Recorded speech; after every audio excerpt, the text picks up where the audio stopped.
मैं ये बोल रहा था कि जो हमारा बुल्ढाना में अनशन आंदोलन हमारा जो जारी है, तो ऐसे में कोई मीडिया चैनल वहां पे गया है या नहीं, उनसे किसी ने बात की है या नहीं, या किसी चैनल के ऊपर उनकी न्यूज कोई प्रसारित हो रही है या नहीं। तो मैं यही कहना चाह रहा था दोस्तों कि अगर कोई नेता अगर प्रोटेस्ट करता है, नेता अगर अपने कार्यकर्ताओं को लेके प्रोटेस्ट करता है तो मीडिया बहुत कवरेज देती है उसे। बट वही अभी जैसे सीनियर सिटीजन हो गए या ये पेंशनर कह लो या बेरोजगार कह लो, तो इन चीजों को बिल्कुल तवज्जो नहीं दिया जाता है, इन चीजों को बिल्कुल प्रावधान नहीं दिया जाता है दोस्तों। तो ये बात हमने सबने, ये सब पूरे भारत के जनता के लिए दिमाग में बिठाने की बात है कि मीडिया टोटली टोटली किन चीजों को कवरेज देता है, तो टीआरपी को कवरेज देता है दोस्तों। जनता को कुछ ना कुछ ऐसा करना ही पड़ेगा जिससे मीडिया, वीआईपी, नॉर्मल आदमी, नेता, ये सब में फर्क नहीं करेगा। तो सबको, उनको जिसको भी दर्द हो रहा है, जिसके साथ अन्याय हुआ है, जिसके साथ अत्याचार हुआ है, उसको सबको गंभीरता से सुनने की कोशिश करेगा। मैं सबसे पहले ये कहना चाहता हूं कि मीडिया को ये कहना चाहता हूं कि मीडिया को जो बैंडविड्थ मिलता है, जो उन्हें ब्रॉडकास्टिंग का जो लाइसेंस मिलता है, उसको जो पैसा आता है वो गवर्नमेंट को कौन देता है? तो हम वो पैसा पे करते हैं, तब जाके आप चैनल चलाते हो। तो एक्चुअल आपको आपको चलाने की ताकत हम लोग दे रहे हैं इस, और लेकिन आप यूज करते हो अन्य लोगों के लिए, आप नेताओं के लिए यूज करते हो, वीआईपी लोगों के लिए यूज करते हो। ठीक है, आप हम जनता को अगर आप मीडिया कवरेज नहीं देना चाहते, तो मैं मीडिया से भी कहना चाहता हूं, कि अगर जनता ने आपके चैनल्स देखना बंद कर दिए तो आपका भी टीआरपी कम हो जाएगा दोस्तों। आप कितने भी अच्छे न्यूज दिखाओ, कुछ भी कर लो, तो आपको कोई गिनेगा नहीं। ये बात जरूर ध्यान में रखना आपने कि आपका जो मीडिया चल रहा है वो जनता की बदौलत चल रहा है, सरकार की बदौलत नहीं चल रहा है। लेकिन आपको टीआरपी सरकार की तरफ से मिलता है, आपको टीआरपी मिलता है वीआईपी लोगों की तरफ से, इसलिए आप उनको ज्यादा फोकस करते हो और जनता को छोड़ देते हो। उनकी न्यूज चाहे कितनी भी गंभीर हो, उनकी समस्या चाहे कितनी भी गंभीर हो, आप उन्हें पलटकर देखते नहीं है, क्योंकि वो कॉमन लोग है। तो कॉमन लोगों का भी यहाँ पे कर्तव्य बनता है कि इन लोगों को भी सबक सिखाया जाए, इन लोगों को भी अद्दल गढ़ानी चाहिए, तभी जाकर ये हम सब में फर्क करना बंद कर देंगे दोस्तों। यही बात मैं आप लोगों से कह रहा हूं। हमारा अनशन आंदोलन पिछले 1.5 साल से चल रहा है, लेकिन वहां पे कोई पार्टी का नेता नहीं जाता है, कोई टीवी चैनल का आदमी नहीं जाता है, ना उन्हें कोई कवरेज देता है। मैं अशोक राउत सर से भी कहना चाहता हूं कि सर, आपने ये जो हमारा आंदोलन, जो हमारी लड़ाई में आपने जो ये नेतृत्व दिया है सर, ये बहुत ही काबिले तारीफ है। और मैं चाहता हूं कि भारत के कोने कोने तक ये लड़ाई का, जो भी जहां से ये लड़ाई शुरू हुई है और ये जितना भी आपने संघर्ष किया है, और आपको बिल्कुल टीवी के तरफ से या नेताओं के तरफ से कोई भी आपको प्रोत्साहन नहीं मिला है। एकमात्र श्रीमती हेमा मालिनी जी ने आपको जो सपोर्ट किया है, उनको भी मैं सैल्यूट करता हूं कि मैम, ऐसे भी इश्यूज रहते हैं जिसको हमारा देश बिल्कुल बिल्कुल नजरअंदाज करता है, जो नहीं होना चाहिए।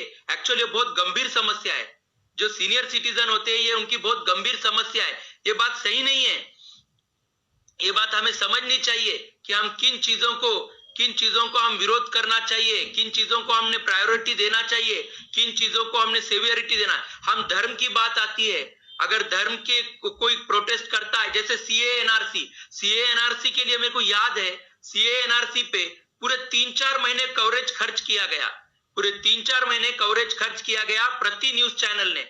हर न्यूज चैनल सीए एनआरसी के बारे में ऐसा नमक मिर्च लगा के बता रहा था जैसे कि उनको दूसरा कोई काम ही नहीं, देश में दूसरा कोई मुद्दा ही नहीं।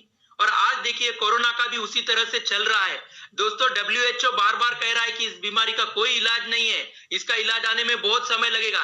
क्या तब तक हम अपने हाथ पे हाथ धरे बैठेंगे? ये बात सही नहीं है, ये देश को गुमराह करने वाली बात है। सरकार का काम है डब्ल्यूएचओ के साथ जाके मीटिंग करके उन्हों क्या अल्टरनेट बताते, और आगे हमें ये कोरोना चलते हुए भी हमें जिंदगी कैसे चलानी चाहिए। सरकार ने अब इन चीजों के ऊपर ध्यान देना चाहिए। अब लोग ज्यादा दिन खामोश नहीं बैठेंगे। आप लोग कोशिश कर रहे हो कि ये ऐसे ही दिना ढकेलने की, लेकिन ये ऐसे नहीं होता है। मैं सरकार को कहना चाहता हूं, आप बिल्कुल गंभीर नहीं हो इन चीजों के लिए, चाहे राज्य सरकार हो चाहे केंद्र सरकार हो।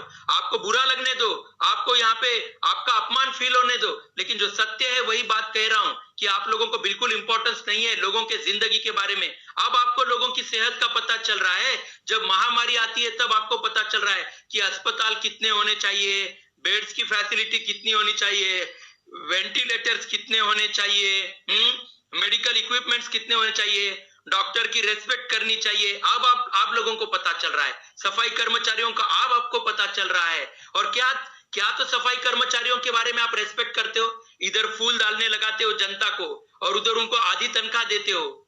महानगर पालिका में कई सफाई कर्मचारी काम पे आना बंद कर चुके हैं, 8-8, 10-10 दिन हमारा कचरा लेके नहीं जा रहे। उन लोगों से बात करो तो वो कहते हैं कि हमारा जो कॉन्ट्रैक्टर है वो खुद कह रहा है कि 1-1, 2-2 दिन के बाद आओ, क्योंकि मैं तुमको पूरी तनख्वाह नहीं दे सकता तो आधी तनख्वाह दे सकता हूं। तो सफाई कर्मचारी जो मोदी जी ने पैर धोए थे, उनके टीवी चैनल का सहारा लेके पैर धोए थे उनके, तो यही आपका आदर भाव है क्या मोदी जी?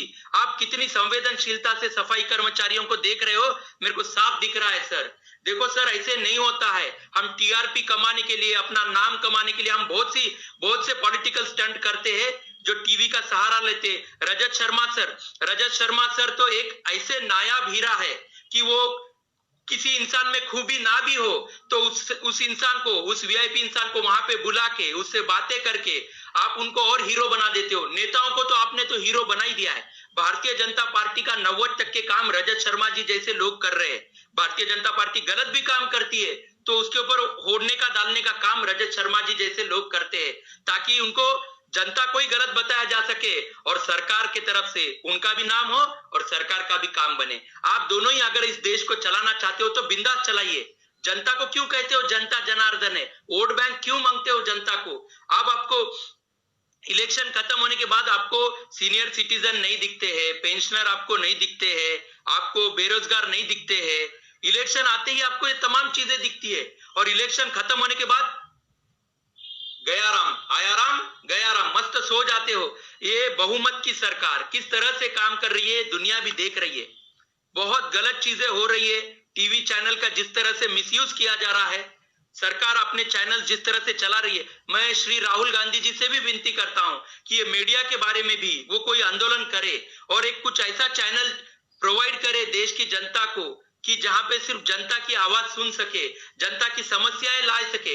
आप स्पीक अप इंडिया बोल रहे हो सर, हर आदमी सोशल मीडिया यूज नहीं करता है सर, सोशल मीडिया हर आदमी यूज नहीं करता है। आप टीवी का सहारा लीजिए, आप ऐसे पत्रकार लाके दीजिए हमें कि वो हमारे तक पहुंच सके, हमारी आवाज सरकार तक पहुंचा सके, दुनिया तक पहुंचा सके। ये सरकार तो खाली रजत शर्मा जी जैसे लोगों को यूज करके हमारा समय बर्बाद कर रही है और खुद का समय बर्बाद कर रही है। इससे देश का भला नहीं होगा। स्कूलों का आज जो कंडीशन चल रहा है, आप WHO से बात क्यों नहीं करते कि स्कूल चालू करने के लिए? आप क्यों कह रहे हो कि 1 साल स्कूल बंद रहेंगी तो बच्चों का क्या होगा, बीमारी के? अरे बीमारी जिंदगी भर रहेगी तो क्या बच्चे अनपढ़ रहेंगे?